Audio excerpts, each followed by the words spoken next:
Hello दोस्तों, स्वागत है आप सभी का आपके अपने channel target UP TET CTET में और ऐप अस्तित्व अकेडमी में। दोस्तों यहाँ पे देखिए, आज एक शासनादेश जारी हुआ है और जिसमें जो है आप देख पाएंगे कि बहुत सारे पद यहाँ पे 8,800 पदों पे एक भर्ती आई है आपके लिए।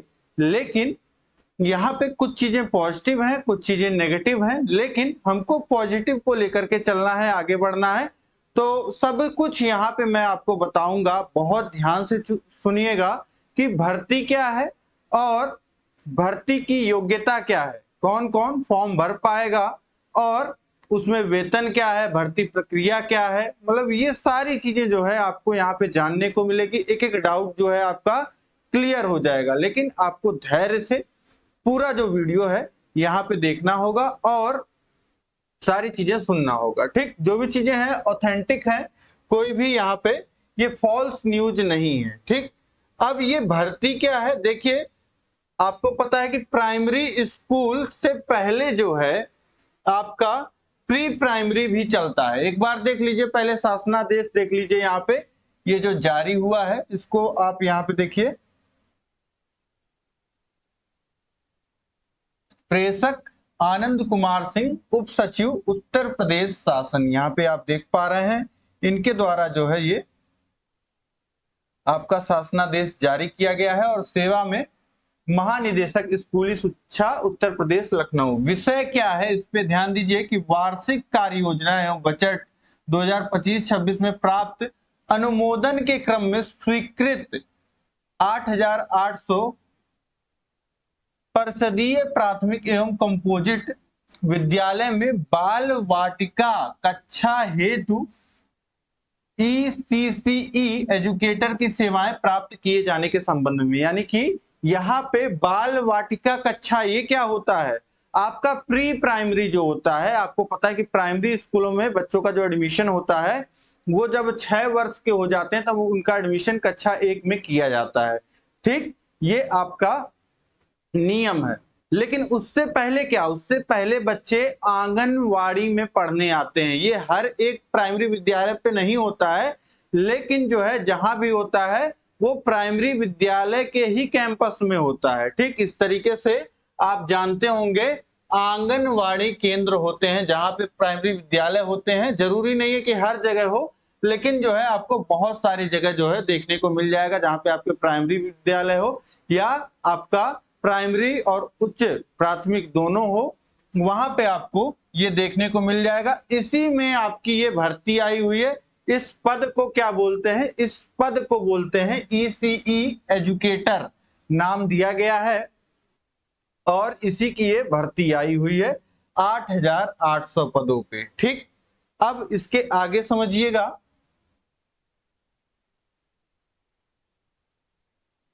पद का नाम मैंने आपको बता दिया, ECE early childhood care and education educator. और पदों की संख्या कितनी है, 8,800। नियुक्ति स्थान मैंने आपको बता दिया कहां पे है, तो ये आपके सभी 75 जिलों में जो भी आंगनवाड़ी केंद्र होंगे, या समझ लीजिए कि प्राथमिक विद्यालय पे ही आपको जाकर के जो है कार्य करना है।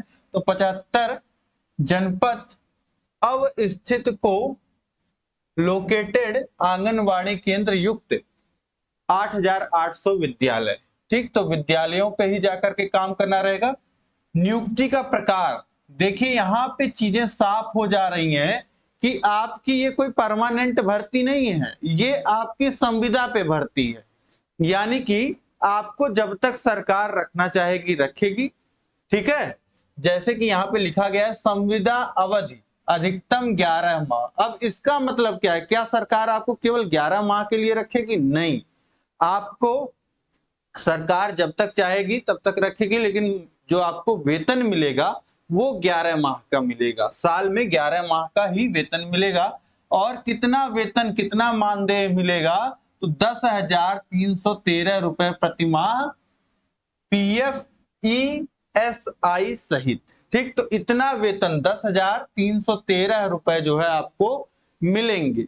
अब इसके बाद देखिए शैक्षिक योग्यता की हम बात कर लें तो अब देखिए जो आपकी नियुक्ति होगी वो ब्लॉक, आपका जो ब्लॉक होगा जहां आप रहते हैं उसी ब्लॉक में लगभग जो है आपका विद्यालय होगा। तो अगर दूरी की मैं बात करूं तो आपका विद्यालय 5 से 6 किलोमीटर के अंदर अंदर ही रहेगा, इससे ज्यादा दूर जो है आपका विद्यालय नहीं रहेगा। तो एक तरीके से अगर आप मान लेते हैं कि परमानेंट भर्ती आपको नहीं मिल रही है, आपकी आर्थिक स्थिति इतनी नहीं सही है, आपको जॉब करने की जरूरत है, अगर आपके घर में ऐसा काम चल जा रहा है कि आपके बिना जॉब के आपका काम चल सकता है, कुछ समय तक अभी आप तैयारी करना चाहते हैं तो करिए, लेकिन यहाँ पे मौका उन लोगों के लिए है जो लोग जो है अपना पढ़ाई भी करना चाहते हैं और साथ साथ एक जॉब भी लेना चाहते हैं। देखिए प्राइवेट विद्यालय में अगर आप जॉब करेंगे तो आपको वेतन इससे कम, ज्यादातर इससे कम ही देखने को मिलता है और वर्कलोड बहुत ज्यादा रहता है। ठीक, तो जो भी लोग नजदीक में स्कूल लेना चाहते हैं वो लोग जरूर फॉर्म भरेंगे। योग्यता की बात कर लेते हैं तो विधि द्वारा स्थापित एवं यूजीसी से मान्यता प्राप्त विश्वविद्यालय से स्नातक परीक्षा गृह विज्ञान, ये देख लीजिए, होम साइंस मुख्य विषय के साथ न्यूनतम 50% अंकों के साथ उत्तीर्ण की हो। आरक्षित वर्गों को नियमानुसार न्यूनतम अंकों में 5% की छूट होगी। अब बहुत साफ यहाँ पे आपकी एलिजिबिलिटी हो गई है कि आपका जो है ग्रेजुएशन स्नातक वो भी किस विषय में, गृह विज्ञान विषय में होना चाहिए, और ये भी गृह विज्ञान विषय भी होम साइंस सब्जेक्ट आपका मेन सब्जेक्ट होना चाहिए, और कम से कम आपके 50% जो है मार्क्स होने चाहिए। और अगर आप कैटेगरी से बिलोंग करते हैं ओबीसी एससी एसटी से तो आपको 5% का छूट मिल जाएगा, यानी कि 45% कम से कम आपके नंबर होने चाहिए। ठीक, अब एक योग्यता तो आपकी ये हो गई, इसके अलावा देखिए यहाँ अथवा करके लिखा गया है, यानी कि एक योग्यता और समझ लीजिए, तो नर्सरी अध्यापक शिक्षा एनटीटी, एनटीटी ये अगर आपने कोर्स किया है एनटीटी और सीटी नर्सरी डीपीएसई का कम से कम 2 वर्ष की अवधि का डिप्लोमा आपके पास होना चाहिए। एनटीटी का या सीटी नर्सरी या डीपीएसई ये जो है कम से कम 2 वर्ष का डिप्लोमा आपके पास होना चाहिए या समकक्ष योग्यता जो कि राष्ट्रीय अध्यापक शिक्षा परिषद से मान्य हो। तो ये योग्यता जो है आप बहुत अच्छे से समझ लीजिएगा, उसके बाद ही जो है फॉर्म भरिएगा। और एज क्या होनी चाहिए, आपकी आयु जो है 1 जुलाई 2024 को 40 वर्ष से अधिक ना हो। नीचे की कोई सीमा नहीं रखा है, क्योंकि ग्रेजुएशन करते करते जो है वो एक उम्र का जो है बच्चा हो जाता है। यहाँ पे जो है अधिकतम आयु जो है आपकी 40 वर्ष से अधिक नहीं होनी चाहिए। 1 जुलाई 2024 यानी कि 1 जुलाई 2025 आपका आने वाला है। अगर इसमें 41 वर्ष से आप कम है उम्र जो है आपकी 1 जुलाई 2025 को, या 40 वर्ष 1 जुलाई 2024 को, तो आप जो है एलिजिबल है। ठीक, इसके बाद देखिए क्या काम होगा। आप सारी चीजें तो समझ ले रहे हो यहाँ पे, लेकिन काम क्या होगा। काम तो आपको पता है कि जो 3 वर्ष से 6 वर्ष के बच्चे हैं उनकी औपचारिक शिक्षा हेतु उनको तैयार करना, ठीक है, ताकि वो जाकर के जो क्लास 1 से अपनी शिक्षा जो है वो अच्छे से ग्रहण कर पाए। ठीक, ये सारे दायित्व होंगे आपके, और आपको जो है आंगनवाड़ी कार्यकर्त्री होती हैं उनसे मिल करके, और जो आपके टीचर्स होते हैं प्राइमरी के प्रधानाध्यापक जो होते हैं उनसे मिल करके आपको काम करना रहेगा। ठीक, इसके बाद देख लीजिए कि अब चयन प्रक्रिया क्या होगी, ये आप ध्यान यहाँ पे रख लीजिए। क्या चयन प्रक्रिया होगी इसके बारे में मैं यहाँ पे अब बात कर लेता हूं। आपको पता चल गया भर्ती क्या है, ठीक, क्या काम रहेगा, कौन कौन योग्य है, योग्यता आपको पता चल गया। और अब चयन प्रक्रिया की तरफ अगर हम लोग बढ़ें तो उससे पहले आप देख लीजिए कि ये आपका ज्यादातर काम जो है वो डिस्ट्रिक्ट लेवल पे होगा, ठीक। तो इसीलिए जो है इसके अध्यक्ष जो होंगे आपके जो जिला अधिकारी होंगे जिले के, वो एक ये आपका टीम गठित किया जाएगा जिसमें अध्यक्ष जिला अधिकारी होंगे। उसके बाद देखिए प्राचार्य जिला शिक्षा एवं प्रशिक्षण संस्थान यानी कि आपके डाइट के जो प्रिंसिपल होंगे वो होंगे, जिला कार्यक्रम अधिकारी, और इस तरीके से आपके बीएसए भी होंगे, सदस्य सचिव, और इस तरीके से जो है ये टीम पूरी गठित की जाएगी। और इसी टीम में है जो आप देखेंगे कि आपका जो मार्क्स है, आपके जो मार्क्स है, देखिए यहाँ पे सेवा प्रदाता यानी कि जो लोग फॉर्म भरेंगे उनकी बात हो रही है, द्वारा उपलब्ध कराई गई अभ्यर्थियों की सूची मेरिट के आधार पे उक्त समिति द्वारा तैयार की जाएगी।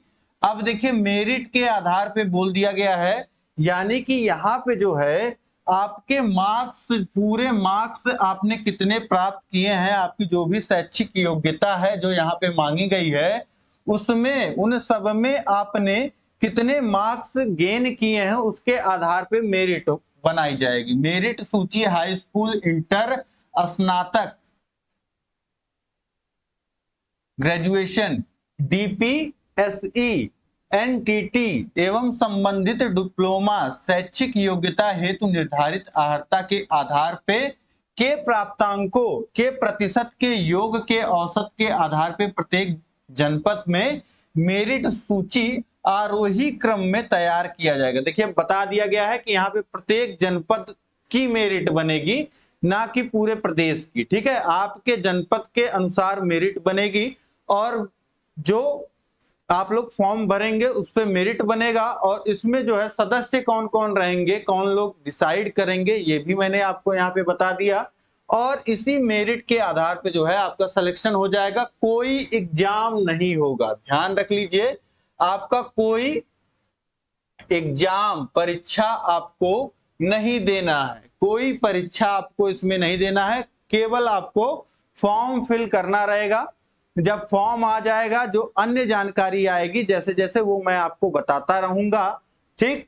तो यहाँ पे आपका सारा डाउट जो है लगभग आप लोगों ने यहाँ पे देख लिया होगा कि ये भर्ती। अब मैं बात करूं, आप लोग के क्वेश्चंस आ रहे होंगे, मुझे पता है कि आप लोग के जो प्रश्न होंगे, क्या डीएलएड वाले ये फॉर्म भर सकते हैं? तो योग्यता आपने देख लिया, डीएलएड और बीएड से यहाँ पे मतलब नहीं है। यहाँ पे योग्यता ग्रेजुएशन में अगर किसी का सोशल साइंस होम साइंस जो है आपका गृह विज्ञान जो है वो मेन सब्जेक्ट रहा है, तो उसी को यहाँ पे जो है मौका देखने को मिल रहा है। या फिर आपने ये कोर्स किया हो एनटीटी और या फिर सीटी नर्सरी या फिर डीपीएसई, ये सारे कोर्सेस अगर आपने किए हैं, ठीक है, इनमें से कोई एक, यानी कि डिप्लोमा अगर 2 वर्ष का आपने किया है तो आप एलिजिबल हैं। और मार्क्स ध्यान रखिएगा कम से कम 50%, तो ये तो वैसे ही छट जाना है जब मार्क्स के ही आधार पे आपकी मेरिट बन रही है, ठीक।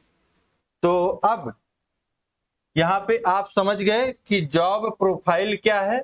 अब ये जो है लास्ट पेज है आपका शासनादेश का, ये आप देख सकते हैं। तो यहाँ पे आप समझ गए कि जॉब क्या है, कैसे पूरी प्रक्रिया, ये सारी चीजें आप समझ गए, ठीक है। अब कोई डाउट हो तो आप लोग पूछ सकते हैं और यहाँ पे सारी चीजें जो है आपको समझ में आ गई होंगी।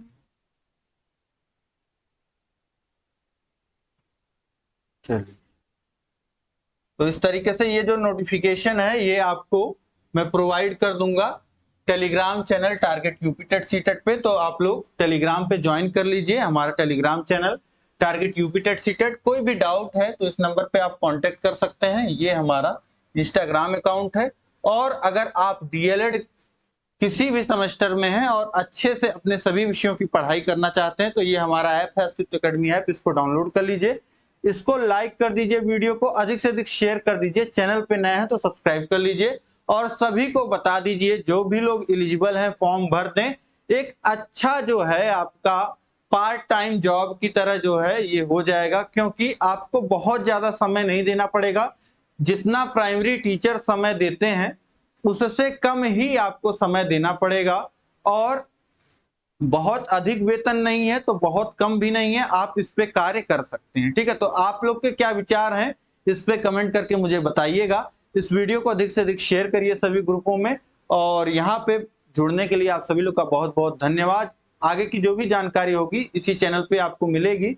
आप लोग चैनल सब्सक्राइब कर लीजिए और उसके बगल बेल आइकन होगा, उस पर ऑल सेलेक्ट कर लीजिएगा। तो मिलते हैं नेक्स्ट जानकारी के साथ, जुड़े रहिए। जय हिंद, जय Bharat, bye bye, take care.